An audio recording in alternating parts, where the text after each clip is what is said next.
ఉత్తమ్ కుమార్ రెడ్డిపై ఎమ్మెల్యే సానంపూడి సైదిరెడ్డి ఆసక్తికర వ్యాఖ్యలు చేశారు.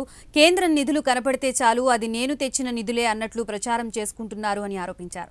సొంత పార్టీనే ముంచినోడికి కార్యకర్తల్ని నాయకుల్ని ముంచడం తెలియదా అంటూ సెటైర్లు వేశారు. నిన్న కేటీఆర్ సభకి భారీగా తరలివచ్చిన హుజూర్ నగర్ నియోజకవర్గ ప్రజలకు ధన్యవాదాలు తెలిపారు. ఈ నియోజకవర్గానికి అవసరమైనన్ని నిధులు కేటాయించినందుకు కేటీఆర్ తో పాటు మంత్రి జగదీష్ రెడ్డికి ధన్యవాదాలు తెలిపారు. నువ్వు ప్రధానమంత్రి అని కనపడితే కథమే, ఇక ఏమైనా సెంటర్ అని కనపడితే కథమే, నేనే తెప్పించిన అంటాడు.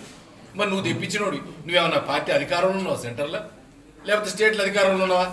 సెంటర్ నువ్వు అధికారంలో ఉంటే నువ్వు చెప్పినట్టు ఇచ్చు. ఆడున్నదేం బీజేపీ.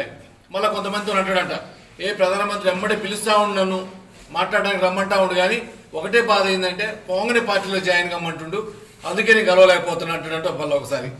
అంటే ఇవన్నీ కూడా జనాలు చెప్పేయి, ఆయన పక్కన ఉన్న వాళ్ళు చెప్పేయి. మీరు ఎంతసేపటికి అధికారం కోసం ఏది చేయడానికైనా సిద్ధంగా ఉండవు. అధికారం కోసం సొంత పార్టీని ముంచినోడివి, అధికారం కోసం నువ్వు ఎంతకైనా తెగబడేటోడివి. ఇవాళ హుజూర్ నగర్ ప్రజలకి క్లియర్గా అర్థమవుతా ఉంది.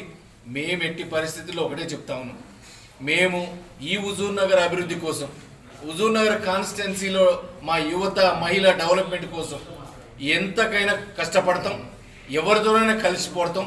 నేను ఉత్తమ్ కుమార్ గారు చెప్పిన నిన్న కూడా, మీరు కలిసి పనిచేద్దాం, మంచిగా హుజూర్ నగర్ కోసం కలిసి పనిచేద్దాం. నేను తెచ్చే దాంట్లో 10% ఫండ్స్ తీసుకురండి మీరు చాలు.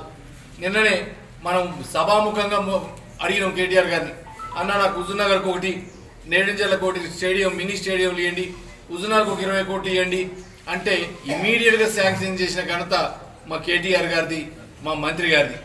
ఎందుకంటే మేమేమో ఎంతసేపటికి అది కావాలా ఇది కావాలని అడగటం తప్ప మాకు సొంతంగా ఏం కావాలి ఇది కావాలని లేదు. మీరేమో దేన్ని ఆపుదాం, ఎవరి మీద కేసు వేద్దామని చూస్తా ఉన్నారు. ఇవన్నీ కూడా జనాలు గమనిస్తున్నారు.